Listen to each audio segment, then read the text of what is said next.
Kuwa namba 4 si sababu, kwa sababu unaweza ukawa namba 4 lakini watu wakakupiga vile bila kuangalia namba zako. Hata tukiangalia katika ligi yetu, Azam sasa hivi inapambania nafasi ya 3. Lakini hiyo timu ambayo ilicheza nayo ilikuwa haipo hata katika ligi kuu. Kwa hiyo wamepigwa na wametolewa. Kwa hiyo mpira unachezwa kwenye pichi, hauchezwi kwenye makaratasi. Makaratasi tunaona kweli Simba ni kubwa. Ukienda katika barani Afrika utakuta Simba ina nafasi ya 4, lakini ukija kwenye pichi sasa ndio watu wanaonesha uwezo. Kwa hiyo Azamu imepigwa pale na wametolewa. Kwa hiyo na wao waingia kwa ungalifu. Wasione kwamba ile timu ndogo wakaingia kwa mchezo wanaweza wakapigwa afu wakapata aibu wazee wazima. Lakini ukizungumzia hivyo kumbuke nyie mlitolewa nafasi tu kabisa ya hatua ya makundi, hamkuweza kugusa hata robo finali. Unasemaje kwamba Simba ni timu ndogo haiwezi kuifunga Mbeya City kivipi? Kwanza kabisa inatakiwa ipatikane tofauti kati ya klabu bingwa na kombe la shirikisho barani Afrika. Hivi ni vitu viwili tofauti. Tena tofauti kubwa kabisa kama mbingu na ardhi. Kwa sababu klabu bingwa wanakutana mabingwa, unaona, wa barani Afrika, na shirikisho wanakutana watu walioanzia katika walioshika nafasi ya 3 na kwenda mbele huko. Kwa hiyo inaonekana kabisa kwamba klabu bingwa ni ligi kubwa kabisa barani Afrika na ndio imeshika nafasi ya kwanza, kwa sababu hata Ahmed Ali aliwahi kuzungumza hilo kwamba mtu atakayefika klabu bingwa na atakayefika finali shirikisho basi ni sawa alifikia makundi kwenye atakayefika finali shirikisho ni sawa alifikia makundi kwenye klabu bingwa. Kwa hiyo inaonyesha jinsi gani klabu bingwa ilivyokuwa na nguvu na uwezo mkubwa. Kwa hiyo mpira unachezwa kwenye pichi na kutolewa one mistake one goal.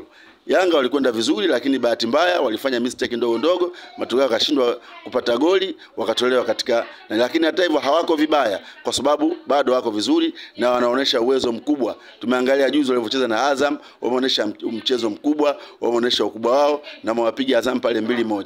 Kwa hiyo Yanga iko vizuri kuliko ni Simba. Na kama Simba wangekuwa vizuri, wasingeweza kukimbia siku zile katika tarehe 8. Kwa nini wamekimbia mpaka leo wanatupa sintofahamu? Hawajasema wamekimbia, ila nyinyi ndio mtengeza mazingira ya kukimbia. Kwa sababu mazingira sio ya kukimbia, mazingira walotengeza wao ya kukimbia. Kwa sababu katika mechi zote tunajua mliwazuia wasifanye mazoezi. Kuzuiwa hawakuzuiliwa kwa sababu wanasema kama walizuiwa, nani aliozuia? Wanasema kulikuwa na mabaunsa wa Yanga. Mabaunsa hawakuwepo pale kwa sababu mabaunsa yeye yuko nje, unaona, na Yanga na Simba walikuwa nje. Sasa baunsa wanaweza kumzuia mtu alokuwa nje, unamzuiaje? Waliziba pale getini kwa wasiingie ndani uwanjani. Hawakuweza kuziba kwa sababu baunsa nao walikuwa nje na kila watu wote walikuwa nje. Sasa mtu anakuzuiaje yeye yuko nje?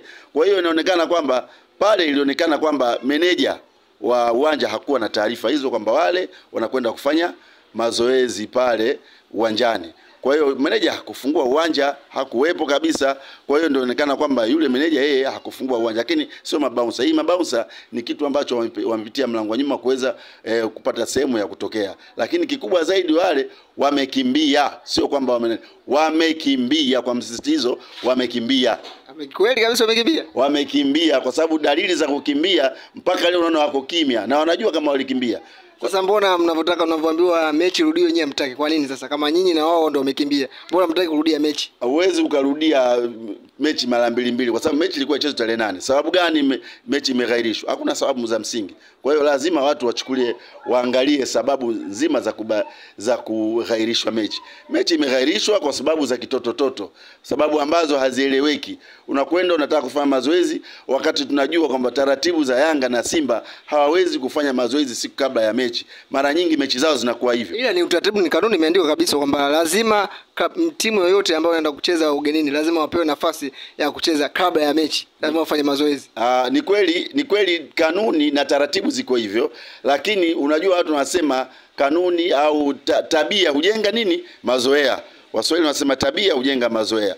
Mtu kunakuwa na tabia fulani, matukio yake unakuwa unazoea. Sasa tabia ya Yanga na Simba wamejenga tabia hizo kwamba hawapendi kwenda kufanya mazoezi kabla ya mechi. Mara nyingi hata mechi iliyopita Simba alikuwa mwenyeji lakini Yanga hakwenda kufanya mazoezi. Sasa kutokana na mazingira haya hata Simba wakajua hata Yanga wakajua kwamba Simba hawatakuja kufanya mazoezi. Lakini si Yanga kwa sababu sio yeye namba 1 katika kuzuia. Walokuwa ambao hawakuwepo ni meneja. meneja hakuwepo, kamishna wa mchezo naye hakuwepo uwanjani. Kwa hiyo hao ndio watu ambao wamefanya kwamba Simba wasifanye mazoezi pale kwa muda, kwa sababu hawakuwapa taarifa. Lakini kanuni zinasema lazima utoe taarifa kama unakwenda kufanya mazoezi kabla ya mchezo, lakini wao hakutoa taarifa. Sasa wanasema kwamba Yanga kuna mabouncer sio nini, yani taarifa ambazo haziingia akilini kwa mtu kama sisi watu wenye dimbili. Unajua kabisa kwamba hapa watu hawa wamekimbia, tena wamekimbia. Sawa, mnasema umekimbia. Turudi katika mchezo ambao unachezwa kati ya Jumanne kati ya Yanga pamoja na Stand United ambao utacheza kata pale KMC Complex. Unaizungumziaje hii mechi? Kwa kweli kwa Stand na Yanga nafikiri kama ni mbingu na ardhi. Yanga inaonekana kabisa kwamba ni timu kubwa na timu ambayo inasumbua barani Afrika. Sio Tanzania tu, barani Afrika. Inaonyesha kabisa kwamba ni timu ambayo sasa hivi imeshika kasi kubwa sana.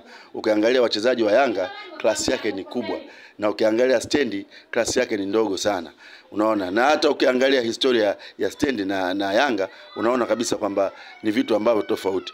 Kwa hiyo kwa kuwa mpira unachezwa kwenye pichi, huwezi kuweka 100%, lazima uweke 85 au 90. Lakini kwa 90% Yanga ina uhakika wa kuchukua pointi 3 pale, kwa sababu uwezo wanao, sababu wanayo na nia wanayo ya kufanya. Kwa hiyo uwezo wa kuingia nusu finali ya CRB Federation upo. Mimi nafikiri hilo ndani ya 100%. 100% Yanga inakwenda finali katika kombe hili la CRDB, kwa sababu uwezo na nia hasa wanayo, kwa sababu uwezo sasa hivi Yanga wamepania. Wewe unaona katika mechi zote walizocheza sasa hivi, tokea wafungwe na Azam, wakaja wakafungwa na Tabora, lakini tokea hapo walopata bahati kuwasimamisha kidogo ni JKT ambao walitoa sare, lakini tokea kipindi hicho wanaonesha uwezo wao na kila wanapoingia wanafanya vizuri. Kwa hiyo Yanga kweli imepania na makusudio kuchukua makombe yote mawili, kuchukua kombe la NBC na kuchukua kombe la CRDB, na yote wana uwezo wakachukua, sababu tayari inaonekana taa za kijani zinaanza kuwaka nyuma ya usafiri wao.